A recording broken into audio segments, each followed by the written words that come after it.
자, 이제 이재명 대표에 대한 구속영장 실질심사가 오늘 진행이 되고 있고, 결과는요, 중간은 없습니다. 중간은 없어요. 발부가 돼서 구속이 되든지, 그 영장이 기각이 돼서 석방이 되든지 둘 중 하나입니다. 중간은 없어요. 자, 그런데 창과 방패의 대결이 서울중앙지법 법정에서 지금 이 시각 현재도 진행이 되고 있을 텐데, 시청자 여러분들께서도 다들 아시는 바와 같이 법정 안에는 우리 언론사가 들어가서 뭐 카메라로 영상을 찍거나 그러질 못합니다. 그래서 영상 촬영이 불허가 되기 때문에 뭐 불가피하게 이런 그래픽으로 저희가 전해드릴 수밖에 없는데, 지금 이런 모습일 거예요, 대략.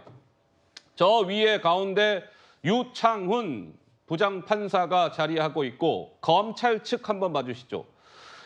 검사가 한 10명 내외가 총력전에 나섰답니다. 검사 한 10명 정도가 오늘 법정에 나왔다는 거예요. 김영남 부장검사, 정일권 부부장검사 등등등등. 이재명 대표 측 방패. 이재명 대표는 지금 자리하고 있고, 변호사도 3명. 박균택 변호사, 이승엽 변호사, 김종근 변호사, 저렇게 방패가 자리하고 있는데, 그래픽을 돌려볼까요?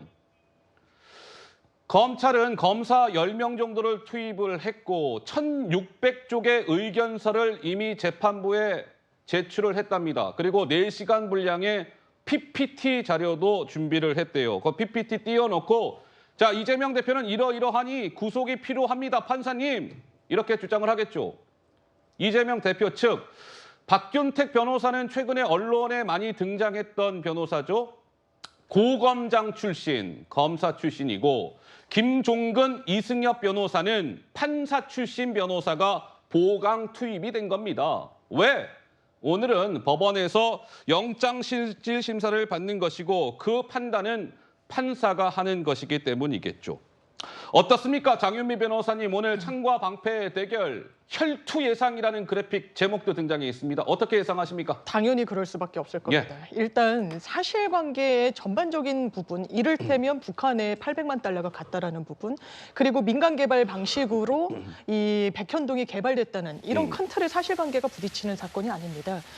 그 말인즉슨 법리적으로 다툼이 시작되는 겁니다. 이를테면 민영 개발 방식을 채택한 것이 그 상황상, 그 맥락상 배임으로 볼 수 있을 것인가. 더더군다나 성남시에 200원의 손해를 끼쳤다고 배임. 법적으로 평가할 것인가. 예. 대북송금과 관련해서도 제3자 뇌물은 기본적으로 일반 뇌물죄와 법정형이 동일합니다. 그러면서 부정한 청탁이라는 요건을 하는데, 그렇다면 쌍방울로부터 어떠한 부정 청탁을 주고받기로 했는지 사실관계가 상당히 증거로서 탄탄하게 입증돼야 검찰이 승부수를 띄운 이 영장 발부가 될 것입니다. 그렇기 때문에 좀 법리에 밝은 연차가 높은 변호인들로 또 추가 보강을 하고, 정말 그야말로 혈투라는 이 제목이 딱 들어맞을 만큼 굉장히 시간도 오래 걸릴 거고요. 오래 걸릴 이 법리적인 부분에 대한 다툼, 뭐 검찰이 준비한 PPT만 4시간 분량이라는 거 아니겠습니까? 그러니까요. 검찰이 주요 사건에서 PPT를 준비합니다. 저희가 보면 일반 사건에서 PPT를 그렇게 공들여서 준비하지는 않거든요. 이 말인즉슨 검찰도 승부수를 띄웠다, 이렇게 평가할 수 있겠습니다.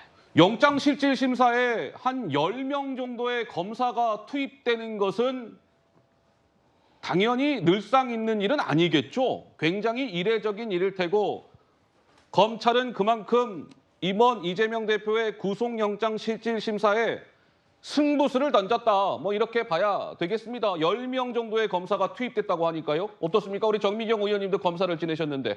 보통의 경우에는 그냥 한 명이 들어가죠. 아, 보통 한 명이 들어가요? 네, 한 명이 들어가요. 아이고. 조금 만약에 사안이 좀 그렇다 그러면 한 2명 들어갈 수는 있는데요. 저렇게 10명이 들어간다는 거는 기본적으로 이 사건이 지금 분량이 되게 많잖아요. 그다음에 범죄도 되게 많잖아요. 그러니까 많이 아마 전원 제가 수사팀에 기본 핵심적인 수사했던 사람들, 그 검사들은 다 들어간 것으로 보여져요. 그러니까 이제 한판 승부하는 거잖아요. 한판 승부. 네. 그러면 제가 핵심적으로 봤을 때 그 증거 인멸에 아마 목숨을 걸 겁니다, 검사들은. 아, 검찰은? 네, 왜냐하면 이재명 대표가 과거에 검사 사칭 사건 있지 않습니까? 그 사건 재판 때 위증 교사한 거를 이번에 구속영장 청구 범죄 사실에 넣었어요. 왜 넣었을까요? 과거에 구속하지를 않으면 이런 식으로 지금 증거인멸, 어허. 증인을 교사에서 지금 위증하게 하는 사람입니다. 예. 이렇게 지금 보여주는 거고요. 그다음에 이화영 전 부지사 평화부지사. 진술 번복하게 하는 그 부분이요. 그 부분을 아마 상세하게 지금 녹취도 다 지금 틀어보겠다는 거 아니겠어요? 예. 그래서 그거에 아마 목숨을 걸 겁니다. 자, 이제 구속영장 실질 심사가 시작이 된 지 2시간이 좀 넘었겠군요. 지금 12시 19분입니다. 그런데 이 영장 심사 시간이 역대 최장 기록을 아마 넘어서지 않겠느냐라는 관측이 나오는데요. 그동안 영장 심사 제일 길었던 게 서훈 전 국가안보실장에 대한 심사였어요. 10시간 6분 동안 진행이 됐습니다. 역대 최장 시간이었습니다. 지난해 12월 2일 있었죠. 오전 10시에 시작이 됐는데 저 영장 심사가 저녁 8시 6분쯤에 마무리가 됐어요. 그러니 10시간 6분이죠. 저게 1등입니다. 지금까지 최장 시간이에요. 그리고 실제로 영장이 발부가 됐는데 그 발부가 결정된 시간이 몇 시 정도였는지 아십니까? 서훈 실장 같은 경우에 다음 날 새벽 4시 55분쯤이었습니다.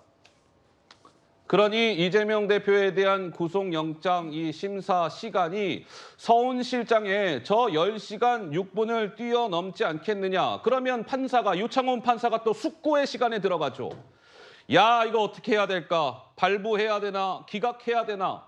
숙고의 시간을 거쳐서 발부든 기각이든 그것을 결정하는데 아마도 이재명 대표는 내일 새벽 한 대6시쯤 이때까지도 아마 진행이 될 수도 있다. 그때쯤 발표가 될 수도 있다. 이런 관측이 나옵니다. 자, 이재명 대표 과거에요. 이런 얘기를 한 바가 있었습니다. 스스로 감옥, 뭐 구치소, 수갑 이런 얘기를 한 바가 있었어요. 직접 들어보시죠. 지금 검찰 있는 제도 덮고 없는 제도 만들 수 있다고 믿는 조직들입니다. 이번에는 제가 지면 없는 죄 만들어서 감옥 갈 것 같습니다, 여러분. 이제 앞으로 우리 윤석열 정권이 하고 싶은 일은 아마도 이런 걸 겁니다. 구치소에 갇혀서 대기하고 있는 모습 또는 수갑을 찬 이재명의 모습을 보여주고 싶겠지요. 자, 그래서 이제 이재명 대표는 이제 구속 심사가 진행되고 있고 이제 심사가 끝나면 서울 구치소에서 이제 대기를 하죠. 그리고 나서 유창훈 판사가 영장을 발부하면 그 즉시 서울 구치소에 입감이 되는 것이고 영장이 기각되면 대기하고 있던 서울 구치소 밖을 나오게 됩니다. 이제 석방이 되는 건데 어떻습니까? 우리 김종혁 위원장님께서도 좀 나름의 개인 좀 예상도 있으실 것 같고요. 좀 어떻게 보고 계신지요? 이거 자기 실현적 예언이라는 게 있잖아요. 뭐 자기가 얘기하다 보면 그 얘기가 말이 시가 된다. 뭐 그런 얘기도 있던데. 예. 아까 무슨 뭐 수갑 찬 모습, 구치소에 앉아 있는 모습 이런 것들은 본인의 어떤 불안감의 반영이었던 것 같아요. 자기가 한 일은 자기가 제일 잘 알잖아요. 그러니까 만약에 이것이 정말로 수사가 시작돼서 본격 수사가 시작되면 내가 그런 사법 처리를 받을 수 있을 것 같다라는 어떤 그 두려움의 표시가 예. 저렇게 나온 거라고 생각을 합니다. 그런데 그 이재명 대표 같은 경우는 그 마치 없는 죄를 만들어서 후보 때 그런 얘기했잖아요. 제가 지면은 그 감옥에 갈 것 같습니다. 그 얘기 무슨 얘기예요? 내가 이기면 나는 안 가도 된다. 이런 얘기잖아요. 역설적으로 얘기하면. 근데 지금 논란이 되고 있는 대부분의 사건, 대장동 사건, 백현동 사건, 성남 FC, 물론 이번에 대북 송금 사건은 논란 자체는 문재인 정권 때 시작됐어요.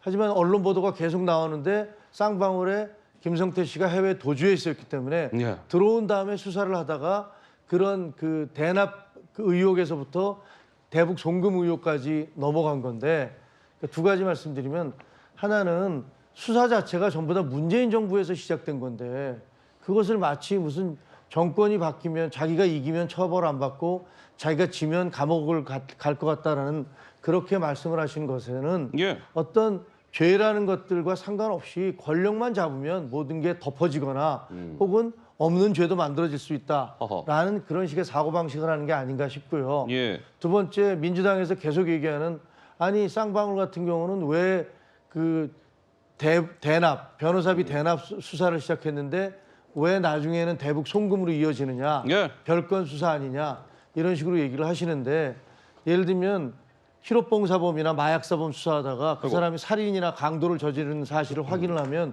그 수사 안 합니까? 그거 수사하면 그게 별건 수사인가요? 그건 제가 보기엔 논리적으로 말이 안 맞는 말씀 같고 지금 이재명 대표의 지난번 발언들은 아마 본인들의 심리 상태를 그때 반영했던 것이 아닌가 그렇게 생각합니다.